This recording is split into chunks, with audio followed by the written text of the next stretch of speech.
at all, okay? You talking this dude that did some sick, twisted things to my little sis, okay? And you want to put me face to face with this dude, okay?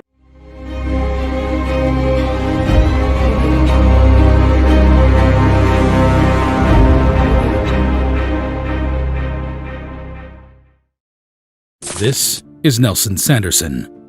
Sanderson is a convicted child molester, serving 2 life sentences at the Century Correctional Institute in Escambia, Florida. But his worst fear came true on August 17th, when a fellow inmate ended his life. The exact details of his death and the identity of the inmate are yet to be revealed, and authorities are investigating the matter. Sanderson's crimes were heinous. He had molested 2 young children under the age of 12. A warrant was issued for his arrest in July 2012, but he fled to Nicaragua to evade capture. He spent 4 years hiding in Central America, hoping that the authorities would forget about him.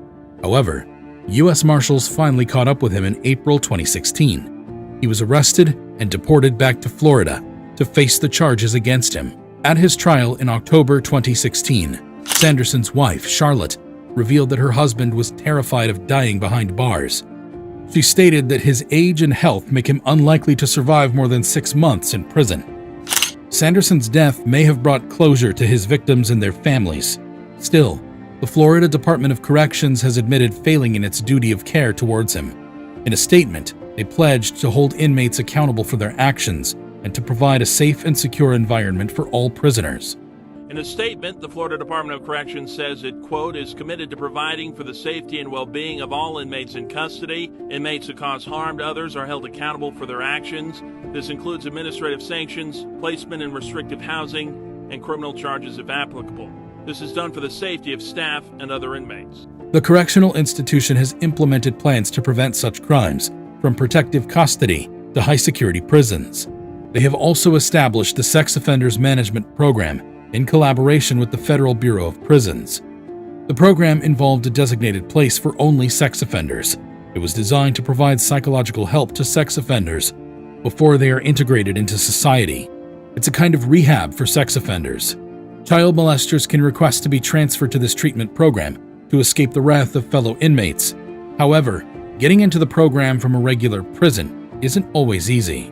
Nevertheless, the program and subsequent policies have reduced the institutional culture of brutalizing and killing child sex offenders in prison. On the other hand, being placed in protective custody or a high-security prison is not entirely safe.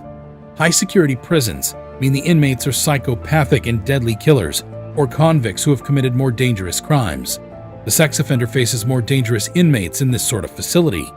But who will take the law into their hands? And why does it seem like convicted child molesters are frequently and mysteriously killed in prison? Child molesters have less rep than ex-cops in prison.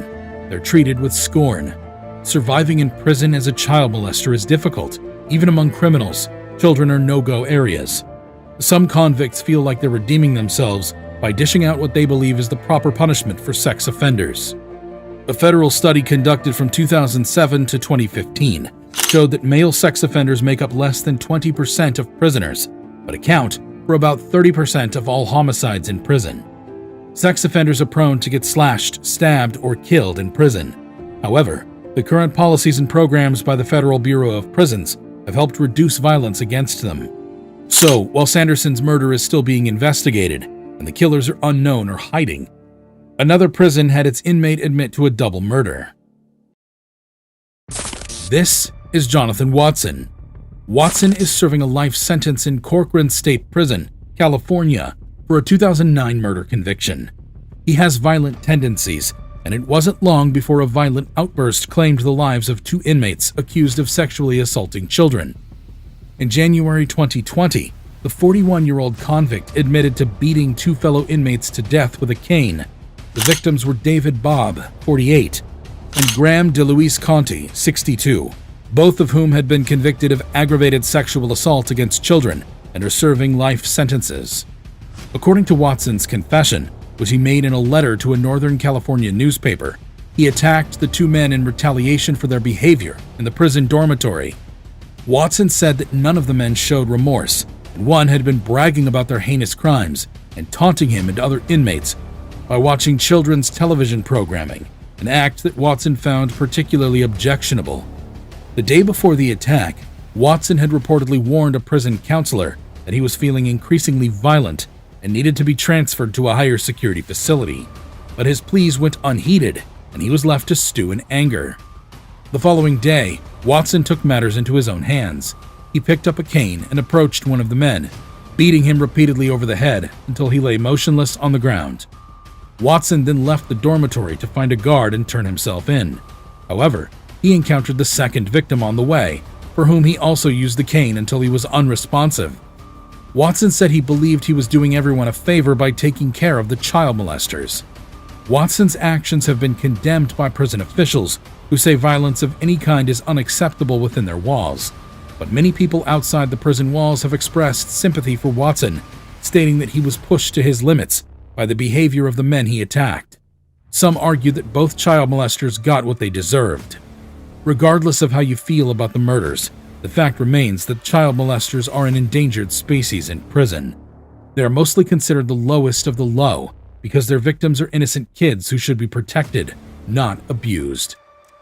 Watson's crimes made him popular, but it seemed his actions motivated another convict to take matters into his own hands and deal with another child molester, Robert Munger.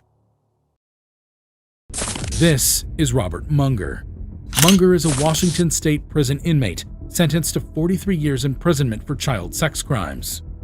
He was in prison with another convict, Goldsby, who he always teased and bragged about his crimes to. One would have thought that a child sex offender would be so ashamed to brag about traumatizing kids, but not Munger. Goldsby is in prison for stealing a police car and leading the police on a long chase before crashing into a cop, severely injuring the officer. Goldsby might have enjoyed a wild car chase, but found no joy in the gory details of child sex crimes. He snapped after Munger repeatedly teased him with details about the child sexual assaults, which later proved true. Goldsby admitted that the constant teasing and description of gory details made him unstable, and the anger built up over time. Then, one day, Goldsby discovered that Munger, his 70-year-old cellmate, was the one that sexually assaulted his sister. At all, okay? You talking this dude that did some sick, twisted things to my little sis, okay? And you want to put me face to face with this dude, okay? And that was the last nail in Munger's coffin. The court heard that Goldsby attacked Munger from behind in the prison's communal area and hit him in the face 14 times, then stomped on his head at least 4 times before walking away. He was promptly arrested. The 26-year-old was handed an additional 25-year sentence. Goldsby apologized to Munger's wife and his family. He noted that it's a little unkind for them to lose a family member in that manner. I'm ashamed of my actions that led to this man's death, you know? I was put into his man can't die. Despite his apparent remorse, many people feel he was justified in dealing with his sister's abuser, just as another convict dealt with Cesar Pastrana. This is Cesar Pastrana. The 33-year-old was a convicted pedophile who was sentenced to life imprisonment for molesting several children in his home. How Pastrana ended up in prison is just as unsettling as his untimely demise. In 2012, he was arrested just days after volunteering at a weekend-long lock-in event sponsored by the North Star Church. It was there that Pastrana allegedly molested several boys, causing one of them to suffer a physical injury. During his trial, Pastrana pleaded guilty to sodomy and child molestation. The judge sentenced him to life in prison at Hancock State Prison. And there he stayed until March 16, 2020. The walls of Hancock State Prison in Sparta, Georgia are thick, but they couldn't keep the news from getting out. Cesar Pastrana, the convicted pedophile, lost his life in a fight with another inmate on a Friday. It had been 8 long years since Pastrana had been sentenced to life in prison for child molestation. The details of his death are still under investigation. However, the Georgia Department of Corrections confirmed that Pastrana died from injuries sustained during a fight with another inmate. They're calling it a homicide, but have declined to reveal anything else. The department also refused to disclose how Pastrana lost his life, or if the fight was related to his crimes. They're also not naming the man who allegedly killed the convicted pervert. Prison is dangerous, especially for those who have committed heinous crimes against children. Some say that Pastrana got what he deserved. Others might wonder if his death was justified, given that every life is valuable, even those of the most despicable among us. Regardless, his death gives credence to the fact that child molesters are not safe in prison.